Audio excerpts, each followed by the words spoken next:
Assalamualaikum warahmatullahi wabarakatuh. Allahu Akbar, Allahu Akbar.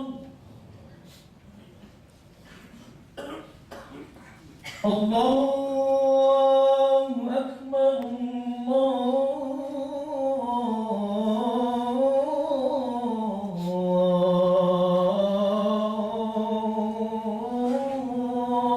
Akbar.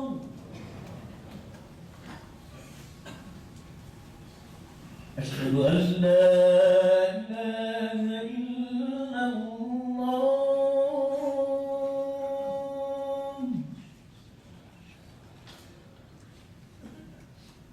Asyhadu an la ilaha illallah.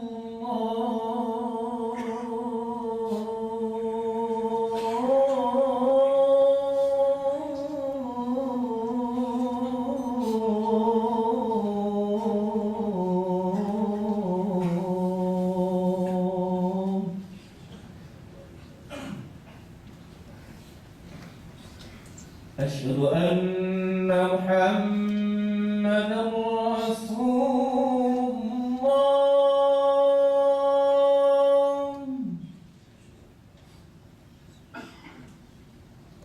Asyhadu anna Muhammadar Rasulullah.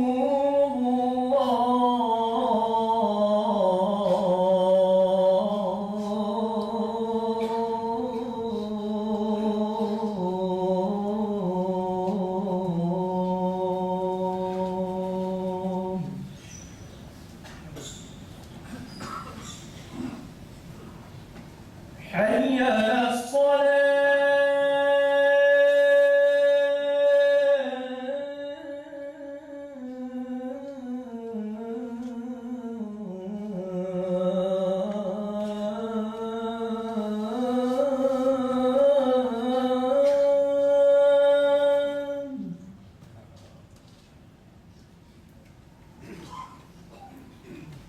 حي على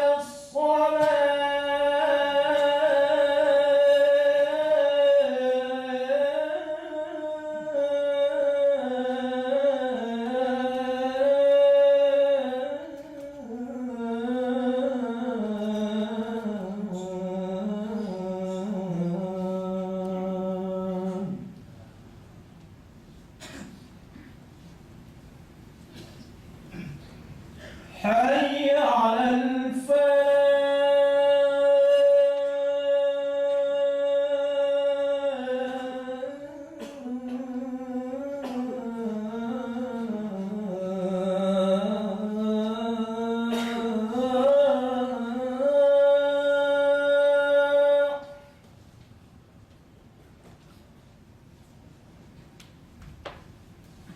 حي على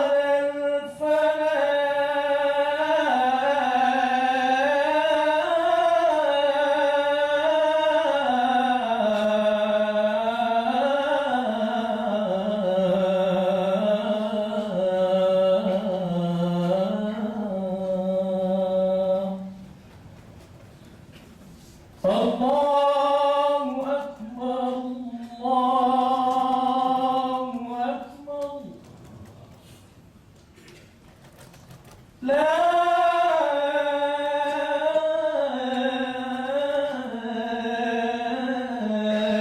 ilaha illallah.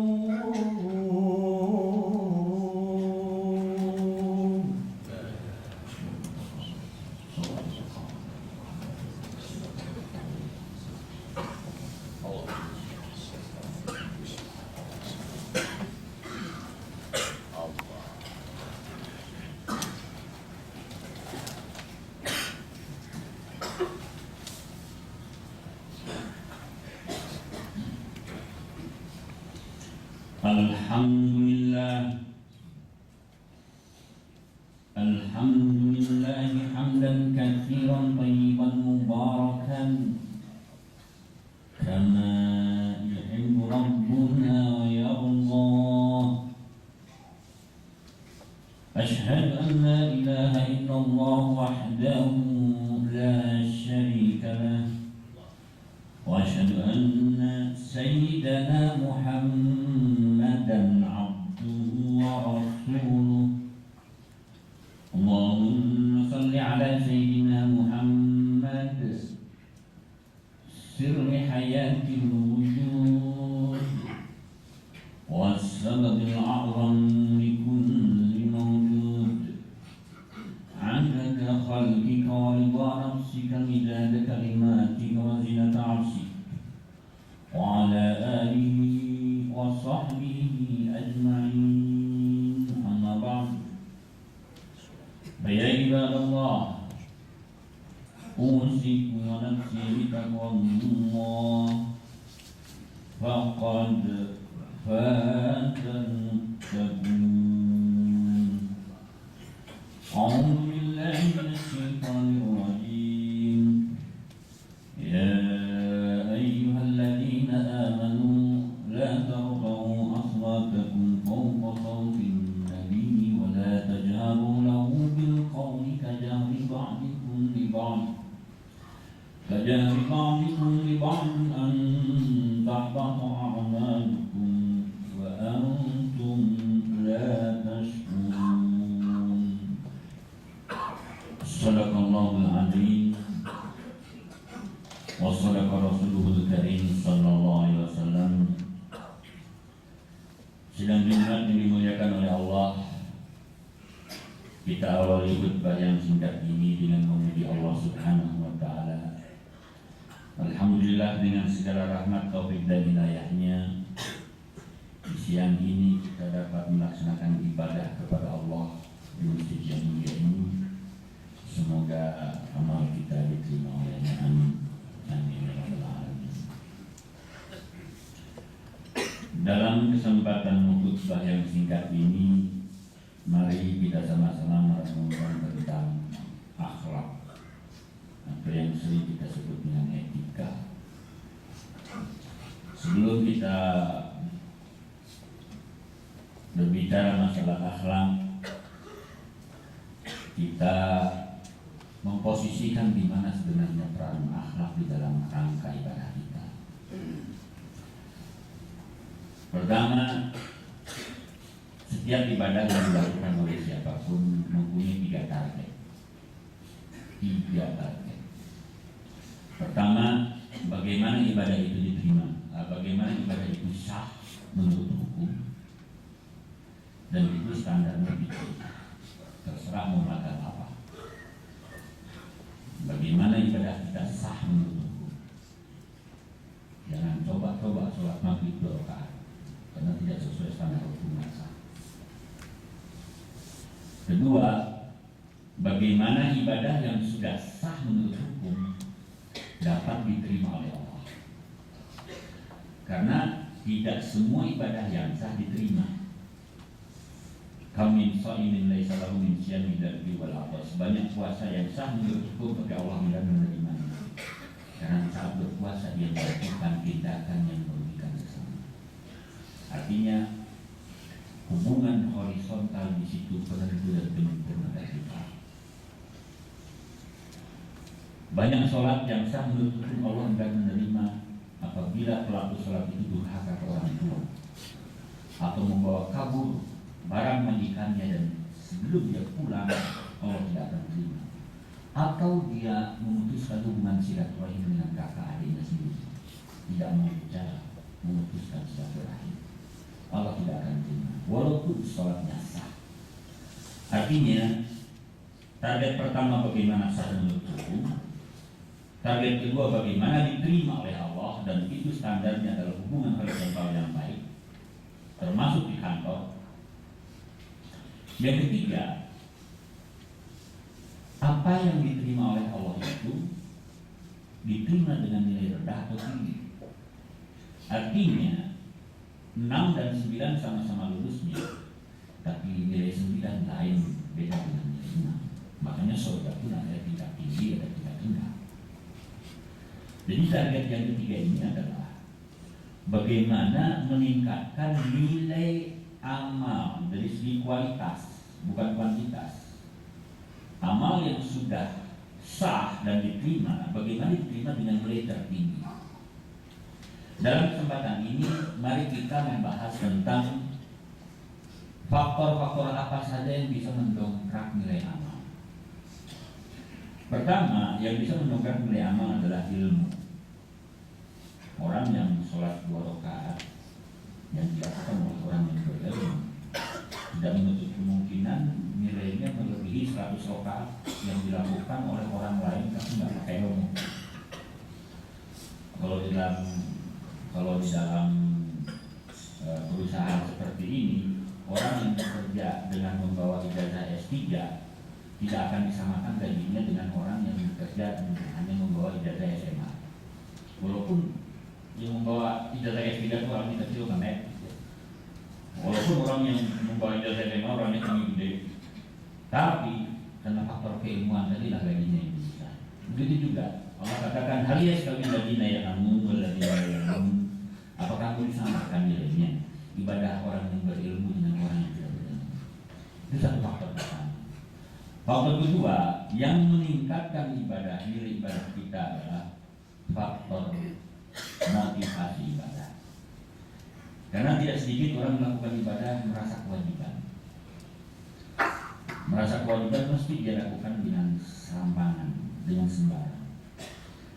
Dia akan tinggi nilainya kalau dia melakukan ibadah itu bukan sudah bukan kewajiban lagi, tapi sudah merupakan sebuah kebutuhan.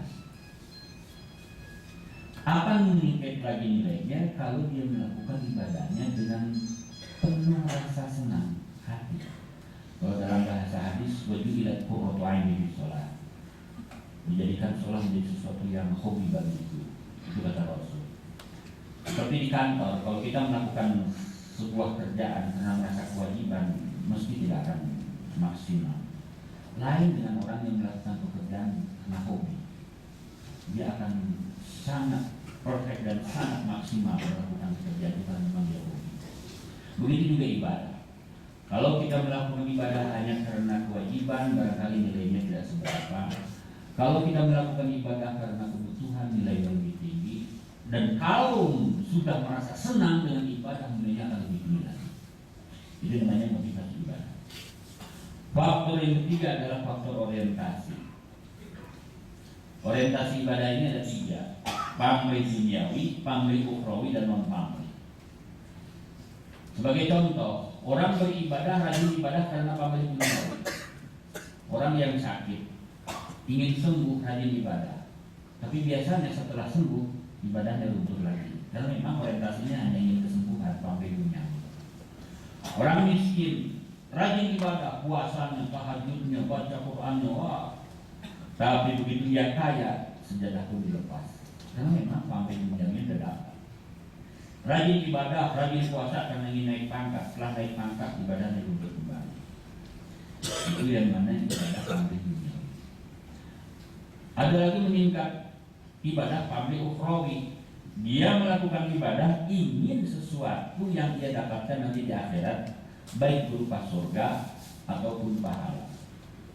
Sah-sah saja seseorang yang ingin ibadah masuk surga, dibenarkan, dan dibenarkan ingin pahala, tapi tidak akan seberapa tinggi.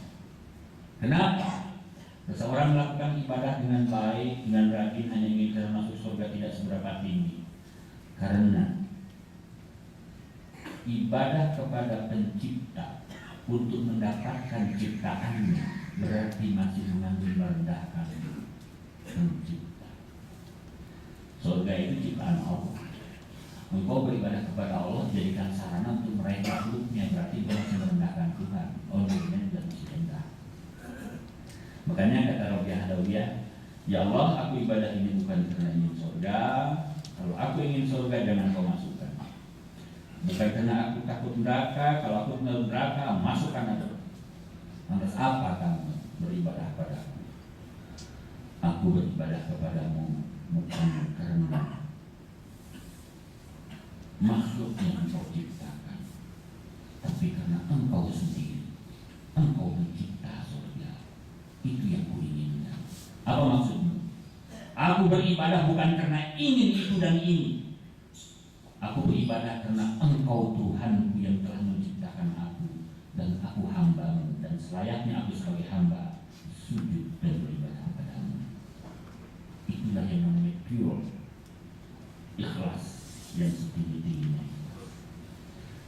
Jadi seseorang melakukan ibadah. Bagaimana kalau saya melakukan tadi ibadah karena ingin kaya, silahkan, sah-sah saja. Tidak bertentangan dengan sahnya ibadah, tidak akan bertentangan dengan diterima atau tidaknya, karena horizontalnya tetap baik. Tapi hanya berkait dengan tinggi dan rendahnya ibadah. Engkau ibadah karena pamrih duniawi sah, hanya nilainya tidak seberapa. Engkau ibadah karena ingin masuk surga sah, hanya nilainya tidak seberapa. Tapi kalau engkau beribadah karena engkau Tuhanku, aku hamba-Mu, untuk itu aku sujud padamu, itulah yang tertinggi. Kaum muslimin yang berbahagia, itulah tadi beberapa faktor.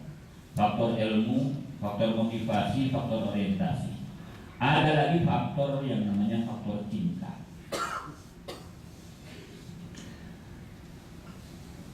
Rasulullah SAW suatu saat menemukan para sahabat menangis di depan rumahnya, karena depan rumah beliau adalah masjid. Rasul bertanya kepada mereka, kenapa kalian menangis? Apa jawaban mereka? Menangis karena cinta padamu. Kami lagi membayangkan ketika kami rindu di alam dunia ingin bertemu dengan Engkau ya Rasulullah, kami tinggal duduk dekat rumahmu pasti ketemu. Ingin duduk berdampingan dengan Engkau juga pasti bisa. Ingin menatap wajahmu dengan sangat mudah. Tapi maaf, kelak di akhirat, di antara para Rasul aja Engkau paling tinggi, sudah tentu paling high kelas Engkau. Sementara kami masuk surga aja untuk mungkin paling bawah juga surga. Bisakah kelak aku di surga bisa melakukan seperti apa yang saya alami di alam dunia, dengan mudah berdampingan dengan Engkau, dengan mudah bertemu dan menatap wajahmu? Apa jawaban Rasul? Bukankah Engkau mencintai? Iya. Makanya aku bertanya kepada Engkau karena dorongan cinta. Apa jawaban beliau? Al-mar'u ma'aman ahab wa anta ma'aman ahbabta. Bila engkau mencintai itu, maka engkau akan dikumpulkan dengan yang engkau cintai.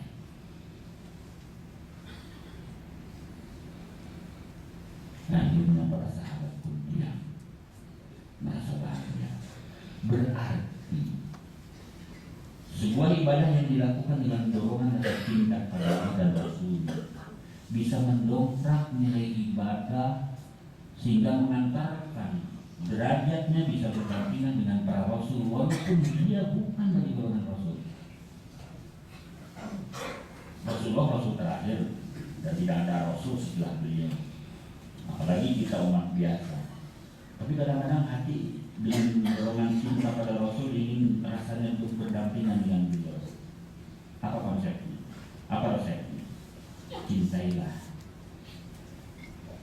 Rasul di saat engkau melakukan ibadah. Walaupun engkau melakukan 2 rakaat, tapi didorong oleh rasa cinta pada Rasulullah, itu akan melejit seperti roket.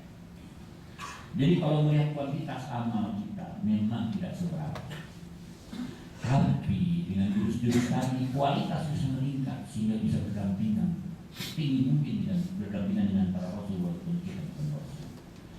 Itulah bagian daripada faktor-faktor meningkatkan nilai amal. Pertama ilmu, kedua faktor orientasi, faktor motivasi, faktor cinta, dan yang terakhir adalah yang ingin saya bedakan di sini adalah faktor akhlak. Kaum muslimin yang berbahagia, kadang-kadang kita mengabaikan akhlak. Dalam pola pikir kita sehari-hari lebih dominan kepada faktor hukum, ilmu, dan mengabaikan faktor akhlak.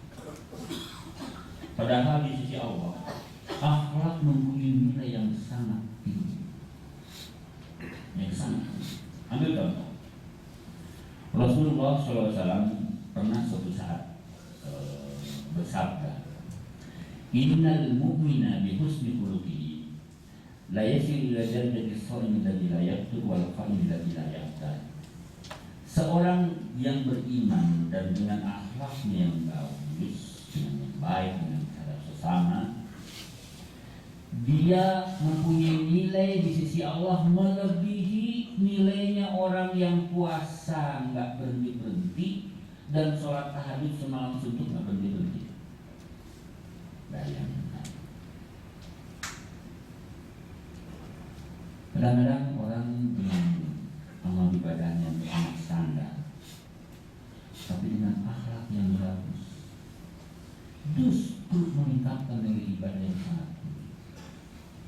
Bahkan Rasulullah di dalam kesempatan yang lain menyatakan dalam sebuah hadis, "Ana za'imun fi a'lal jannah liman hasuna khuluquhu." Aku adalah pemimpin di surga yang tertinggi. Bagi siapa?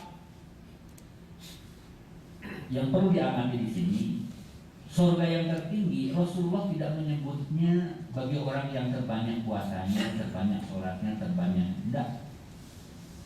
Saya sendiri nggak tahu kenapa Rasulullah tidak menyebutkan mereka.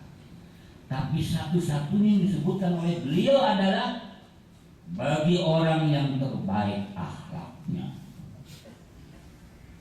Ana za'imun fi a'lal jannah liman hasuna khuluquhu. Pantas kalau beliau menyatakan innama bu'istu liutammima makarimul akhlak. Aku diutus untuk menyempurnakan akhlak. Bayangkan faktor satu ini yang kadang-kadang kita abaikan. Aplikasi akhlak tentunya dimulai dari pribadi dan dimulai dari rumah tangga. Kita kadang-kadang tidak sadar bahasa yang kita pakai sehari-hari terhadap istri, anak, kakak, adik, dan keluarga, orang tua, di situ mempunyai nilai yang sangat tinggi di sisi Allah. Seorang yang bicara dengan sopan dan santun ke ibunya, ke istrinya. Bayangkan di zaman sekarang, tidak sedikit orang sewaktu belum nikah, bahasanya luar biasa terhadap calon istrinya. Neng punten kami biasa apa mengaku hampura. Tapi pura nikah dia si aing bok. Artinya apa? Kenapa bahasa berubah? Semestinya setelah menjadi istri bahasa lebih baik. Tutur kata kita yang sopan terhadap di kantor ini, terhadap bawahan, terhadap atasan, itu mempunyai nilai ibadah yang sangat tinggi tanpa kita sadar. Tutur kata kita yang baik dan sopan terhadap anak kepada orang tua, di situ mempunyai nilai yang tinggi di sisi Allah. Makanya Rasul mengatakan surga tertinggi bukan bagi orang yang terbanyak ritual itu, bagi orang yang terbaik akhlaknya. Bukan berarti baik akhlak tanpa sholat, tidak. Tapi itulah faktor yang paling disebutkan oleh Rasulullah.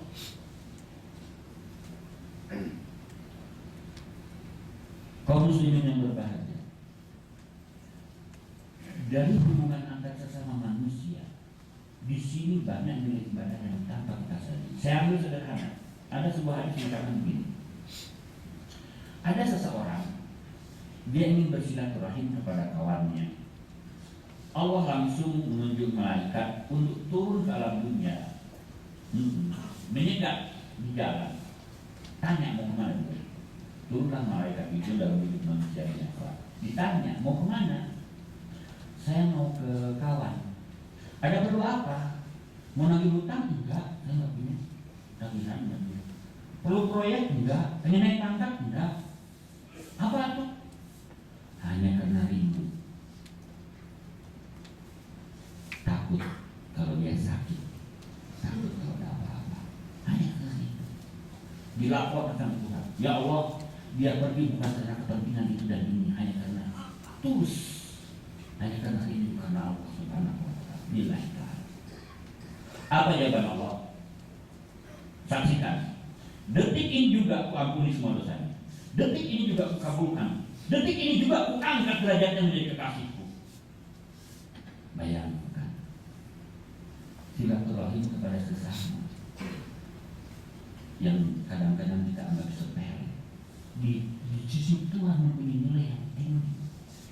bisa menjadi masukkan seseorang diampuni dosanya, bahkan menjadi kekasihnya.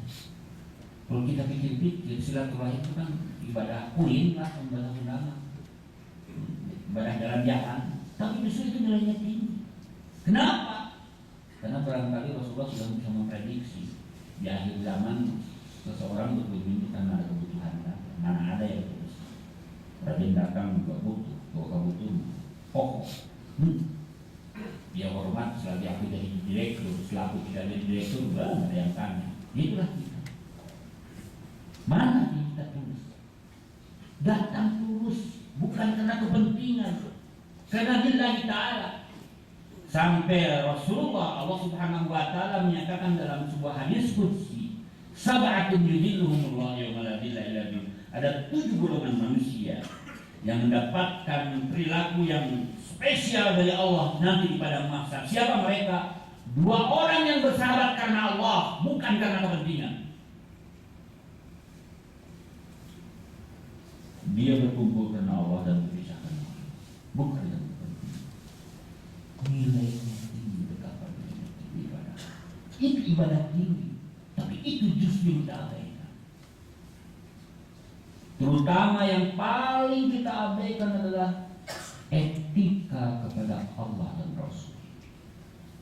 Bayangkan Allah sendiri itu mewanti-wanti para sahabat. Ya ayyuhalladzina amanu la tarfa'u aswatakum fawqa sawtin nabi wa la tajharu bil qawli kajahri ba'dikum li ba'din tahbata a'malukum wa antum la tash'urun. Para sahabat, kamu wani-wani, artinya berani-beraninya engkau teriak-teriak tanpa sopan di hadapan Rasulullah, semua pahalamu hapuskan. Bayangkan, sahabat yang ada begini. Allah sendiri tidak pernah dalam Quran memanggil ya Muhammad, tidak pernah. Selalu ya ayuhan nabi, ya ayuhan rasul. Cari Quran apa ada ya Muhammad, tidak. Allah aja menghormat.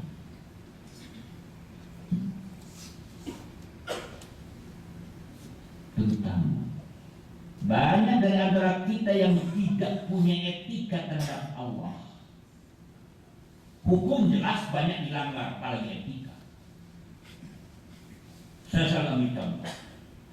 Allah berfirman, la yus'alu amma yaf'alu wa hum yus'alun. Kalian tidak berhak tanya kepada Allah pencipta, tapi aku pencipta yang akan tanya kepada kamu, kenapa kamu begitu. Kita hampir tiap hari bertanya, ya Allah kenapa, kenapa, kenapa, kenapa. Su'ul adab. Hampir setiap hari kita berburuk sangka pada Tuhan, merasa sudah berdoa sekian lama, di mana letak kamarmu, di mana? Su'ul adab.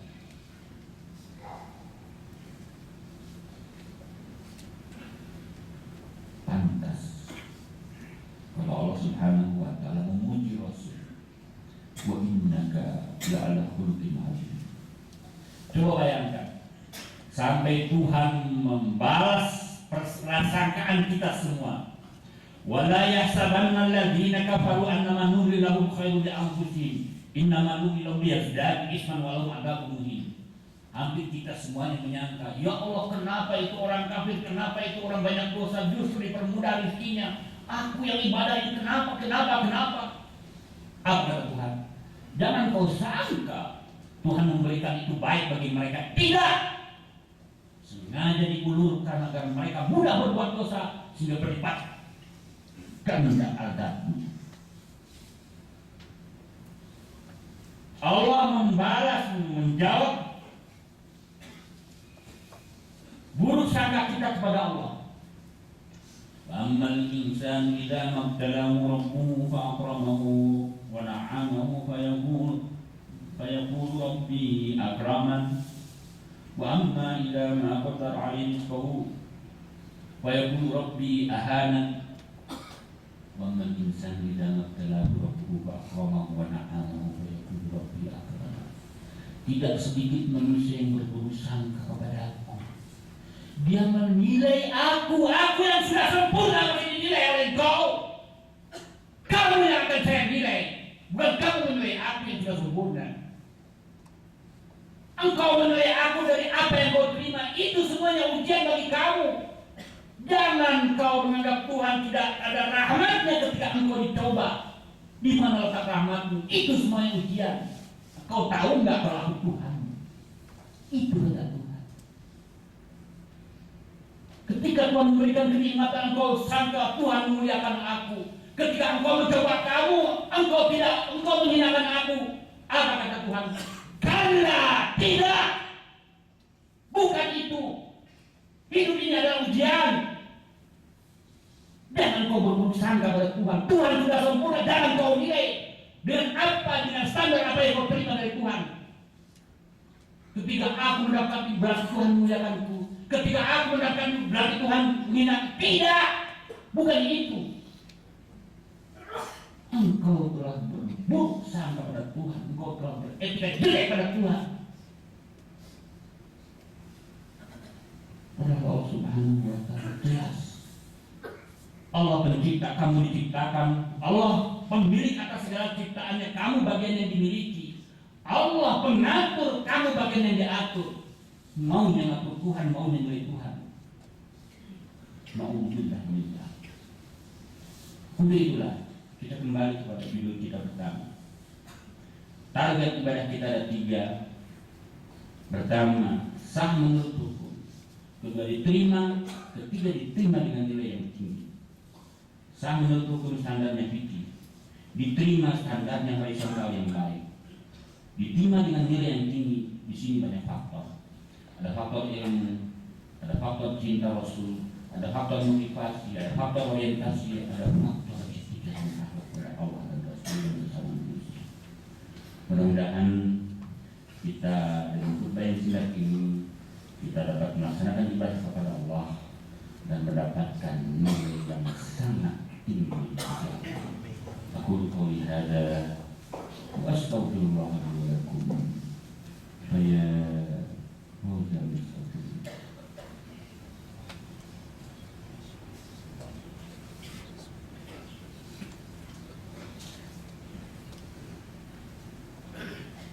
Alhamdulillah wa bihamdihi.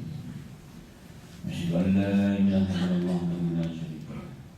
Wa asyhadu anna sayyidina Muhammadan abduhu wa rasuluh.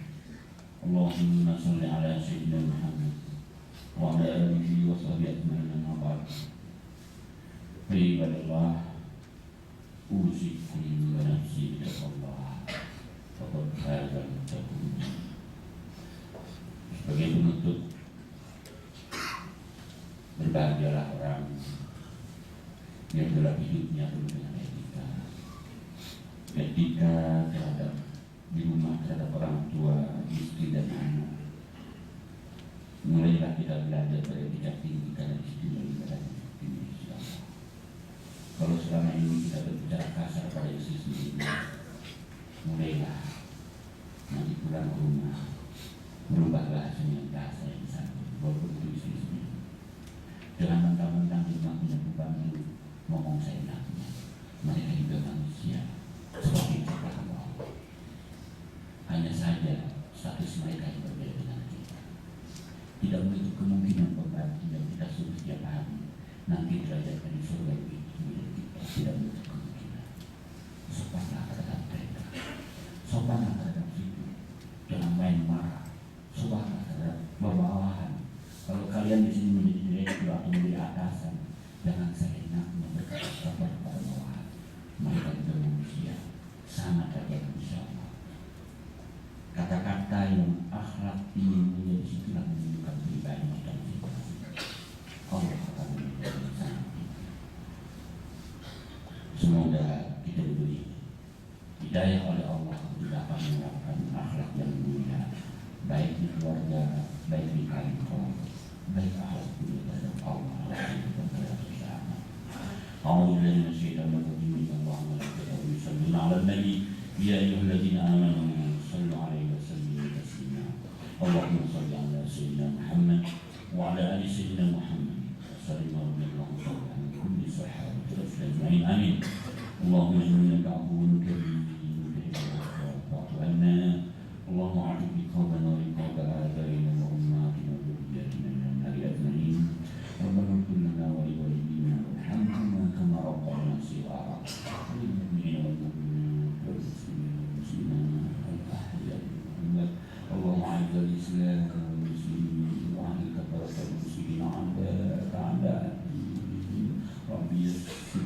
العسر فإن تيسير العسر بيدك يسير اللهم لا سهل إلا ما جعلته سهلا وأنت تجعل الحزن إذا شئت سهلا ولا حول ولا قوة إلا بك يا رب العالمين ربنا آتنا في الدنيا حسنة وفي الآخرة حسنة وقنا عذاب النار وادخلنا الجنة مع الأبرار يا عزيز يا غفار عباد الله إن الله يأمر بالعدل والإحسان وإيتاء ذي القربى